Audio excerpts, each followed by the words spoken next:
आज की कहानी है एक भिक्षु की। भिक्षु वह होता है जो सब कुछ त्याग देता है और एक चीज को अपना लक्ष्य बना लेता है। किसी व्यक्ति के भिक्षु बनने के पीछे एक बड़ी वजह होती है। कोई भी भिक्षु ऐसे ही नहीं बन जाता। उस व्यक्ति के भिक्षु बनने के पीछे भी एक बड़ी वजह थी। भिक्षु बनने से पहले उस व्यक्ति के मन ने उसे कई गलत काम करने पे मजबूर किया था। उसने कई पाप किए थे। वह व्यक्ति अपने मन के अनुसार चलने लगता है। उस व्यक्ति के मन ने उसे अपना गुलाम बना रखा था और वह अपने मन का दास था। जीवन में हर सुख और संपदा प्राप्त करने के बाद भी उस आदमी के दिल में बहुत दर्द था और यह मानसिक भय ही उसे एक भिक्षु बना देती है। भिक्षु बनने के बाद व्यक्ति सांसारिक पीड़ा से मुक्त हो जाता है। जंगल में रहने जाता है, अलग अलग प्रकार की ध्यान और अभ्यास करता है। भिक्षा से भीख मांगकर खाना खाता है और फिर अकेलापन और शांति से ध्यान करता है। लेकिन फिर भी उस व्यक्ति का मन शांत नहीं है। वह बेचैन और परेशान होकर रहता है। यहाँ एक बात समझनी चाहिए, जैसा कि हम सभी जानते हैं, ध्यान किसी भी आध्यात्मिक यात्रा या आत्म सुधार की शुरुआती चरण होता है। इसे शुरू किया जाता है जब आपका मन शांत हो, जब हमारा मन हमारी बात सुनता है। लेकिन उस भिक्षु का मन न तो शांत है और न ही उसकी बात सुन रहा है। उस भिक्षु के मन में एक बात बैठ गई थी कि मन को नियंत्रित करना असंभव है। लेकिन फिर एक दिन उस भिक्षु एक व्यक्ति से मिलता है जो न तो भिक्षु है और न ही एक बुद्धिमान व्यक्ति है। वह एक साधारण सा चरवाहा था जो भेड़ बकरियों को चराता था। उसका नाम अजय था, जो जंगल में भेड़ बकरियों को चराने में लगा था। अजय उससे पूछता है, क्या मैं आपकी मदद कर सकता हूँ? आप बहुत चिंतित दिख रहे हैं। पिछले कई दिनों से देख रहा हूँ कि आप बहुत बेचैन हैं। अगर आप चाहें तो मैं आपकी मदद कर सकता हूँ।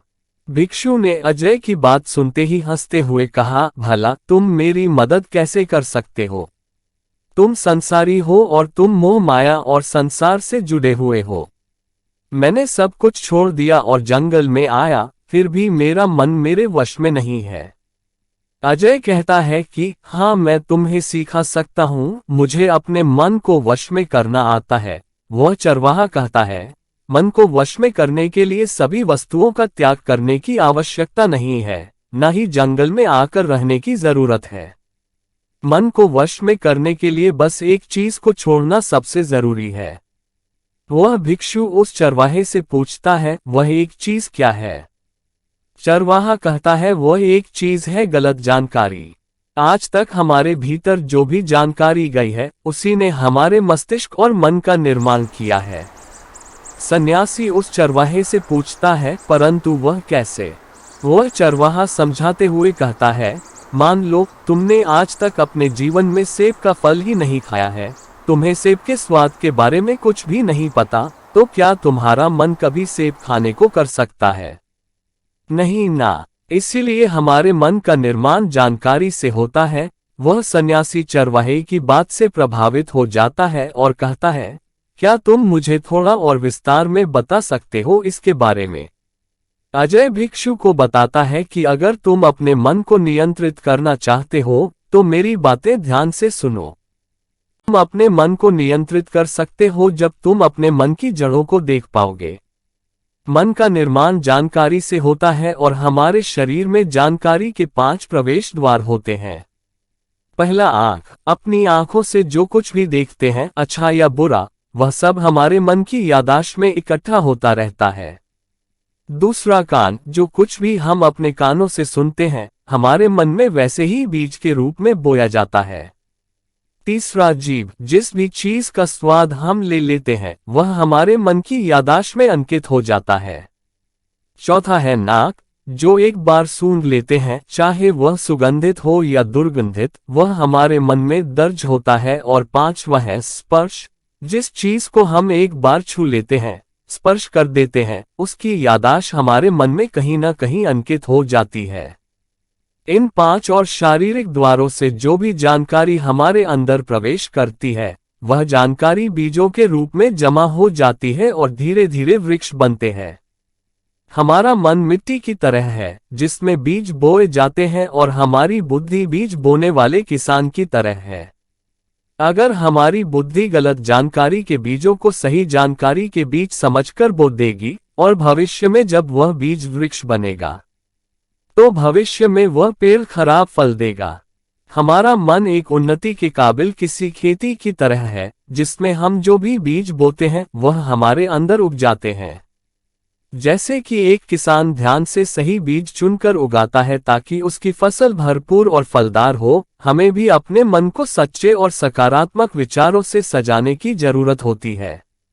जैसे कि एक माली अपने उद्यान की देखभाल करता है, हमें भी अपने मन की देखभाल करनी चाहिए, सच्चे विचारों, अनुभवों और जानकारियों से इसे पोषित करके।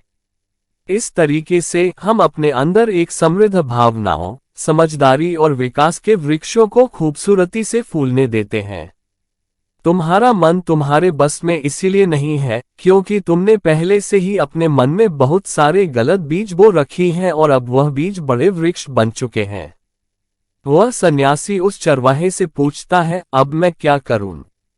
क्योंकि अब तक मैंने बहुत सारे गलत बीज बो डाले हैं और मैं उन्हें उखाड़ नहीं सकता।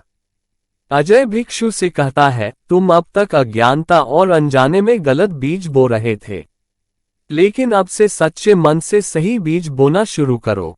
अगर अंदर हजारों गलत बीज हैं तो क्या हुआ, अब तैयार हो जाओ लाखों सही बीज उगाने के लिए। तुम्हें बस ध्यान देना होगा, ये देखना कि इन 5 द्वारों के माध्यम से तुम्हारे अंदर कौन सी जानकारी जा रही है और जो जानकारी आ रही है वह सही है या नहीं। भिक्षु पूछता है, ये कब तक करना होगा? अजय कहता है, पूरी जिंदगी।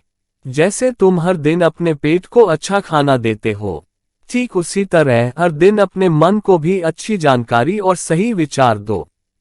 जीवन में हर दिन, हर पल तुम्हारे सामने 2 विकल्प होंगे जिनमें से एक सही होगा और दूसरा गलत, लेकिन तुम्हें हर बार सही विकल्प का चुनाव करना होगा।